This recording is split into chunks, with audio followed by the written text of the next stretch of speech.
तो पहले 10 बजे की 10 ब्रेकिंग न्यूज का रुख करते हैं और आज की पहली बड़ी खबर, सरकारी नौकरी और शिक्षा में गरीबों के लिए आरक्षण पर आज आएगा फैसला। सुप्रीम कोर्ट आर्थिक रूप से कमजोर वर्गों ईडब्ल्यूएस के लिए 10% आरक्षण कोटे की वैधता पर आज फैसला सुनाने वाला है। सीजेआई उदय उमेश ललित और न्यायमूर्ति एस रविंद्र भट्ट दो अलग अलग फैसले सुनाएंगे। सुप्रीम कोर्ट की संविधान पीठ ने पिछले महीने 103वें संवैधानिक संशोधन को चुनौती देने वाली याचिकाओं पर फैसला सुरक्षित रख लिया था। बता दें कि जनवरी 2019 में 103वें संविधान संशोधन के तहत ईडब्ल्यूएस कोटा लागू किया गया था और इस कानून को सुप्रीम कोर्ट में चुनौती भी दी गई थी। 5 जजों की बेंच मामले की सुनवाई कर रही थी। आगे बढ़ते हैं और इस वक्त की दूसरी ब्रेकिंग न्यूज का रुख करते हैं। कांग्रेस की राष्ट्रीय महासचिव प्रियंका गांधी आज हिमाचल दौरे पर रहेंगी, जहां प्रियंका हिमाचल के ऊना की हरोली विधानसभा में बड़ी जनसभा को संबोधित करेंगी। प्रियंका के दौरे के दौरान पार्टी के बड़े और नामी चेहरे भी उनके साथ रहेंगे। प्रियंका की रैली में छत्तीसगढ़ के मुख्यमंत्री भूपेश बघेल, कांग्रेस प्रदेश प्रभारी राजीव शुक्ला और प्रदेश अध्यक्ष प्रतिभा सिंह के साथ साथ नेता प्रतिपक्ष मुकेश अग्निहोत्री भी मौजूद रहेंगे। ये रैली दोपहर करीब 1 बजे हरौली के कांगड़ मैदान में होगी। आगे बढ़ते हैं, तीसरी ब्रेकिंग न्यूज अब आपको बताते हैं। बीजेपी के राष्ट्रीय अध्यक्ष जेपी नड्डा आज हिमाचल प्रदेश में चुनाव प्रचार करेंगे। नड्डा हिमाचल में ताबड़तोड़ 3 जनसभाओं को संबोधित करेंगे। हिमाचल की रामपुर, जुब्बल, कोटखाई और रोहडू में नड्डा की जनसभाएं हैं। बीजेपी के स्टार प्रचारकों की लिस्ट में शामिल नड्डा बीजेपी प्रत्याशियों के पक्ष में मतदान करने की अपील करने वाले हैं। बता दें कि हिमाचल प्रदेश में 12 नवंबर को मतदान होना है और 8 दिसंबर को चुनावी नतीजे सामने आ जाएंगे। अब नजर चौथी ब्रेकिंग न्यूज पर डालते हैं। यूपी के मुख्यमंत्री योगी आदित्यनाथ आज हिमाचल प्रदेश में चुनाव प्रचार करेंगे। सीएम योगी यहां 3 जनसभाओं को संबोधित करने वाले हैं। हिमाचल की हमीरपुर, मंडी और सोलन में सीएम योगी की सिलसिलेवार तरीके से 3 जनसभाएं होंगी। बता दें कि सीएम योगी आदित्यनाथ की मांग हिमाचल प्रदेश में सबसे ज्यादा है और सीएम योगी आने वाले दिनों में हिमाचल में और भी रैलियां कर सकते हैं। कहा जा रहा है कि बीजेपी सीएम योगी की हिमाचल प्रदेश में तकरीबन 10 चुनावी रैलियां और 20 सामान्य सभाएं करने की तैयारी कर रही है। आगे बढ़ते हैं, 5वीं ब्रेकिंग न्यूज आज की आपको बताते हैं 10 बजे की।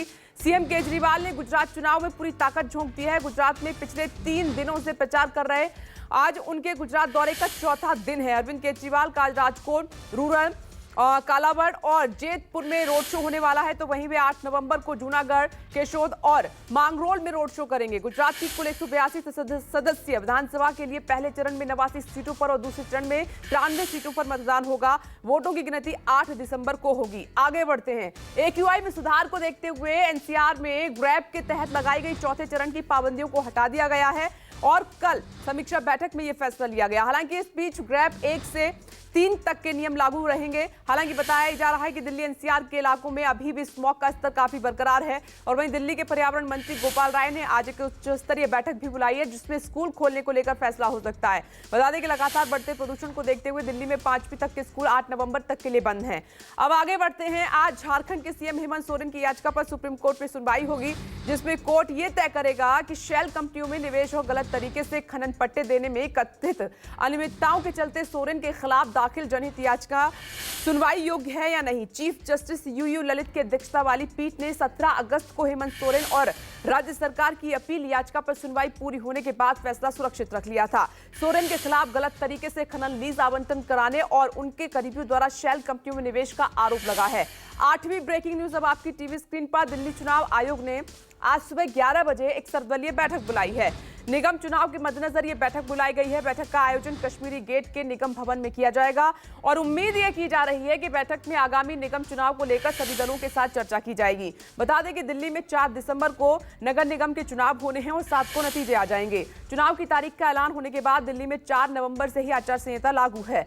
आगे बढ़ते हैं, 9वीं ब्रेकिंग न्यूज अब आपकी टीवी स्क्रीन पर 10 बजे की। कर्नाटक के मैसूर से खबर है, सीबीआई रिटायर्ड अधिकारी की हत्या का मामला सामने आया है और वहीं इस घटना की सीसीटीवी भी सामने आ गई है, जिसमें आप रिटायर्ड अधिकारी को जाते हुए देख सकते हैं। साथ ही सामने आती कार को भी देखा जा सकता है। तस्वीरें देखकर यह साफ महसूस किया जा सकता है कि कार चालक ने जानबूझकर रिटायर्ड अधिकारी को कार से रौंदा है और फरार हो गया। यह घटना 4 नवंबर की है, जब मैसूर विश्वविद्यालय के मान सांगोत्री परिसर में टहलते समय उन्हें चलती कार से कुचल दिया गया था और जिससे उनकी मौके पर ही मौत हो गई।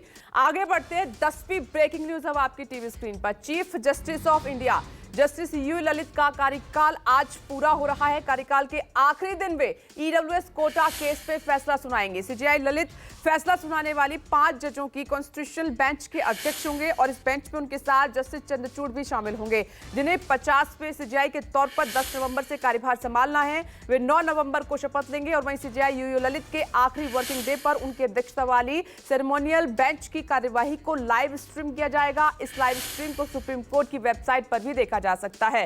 तो यह है आज की 10 बजे की 10वीं ब्रेकिंग न्यूज।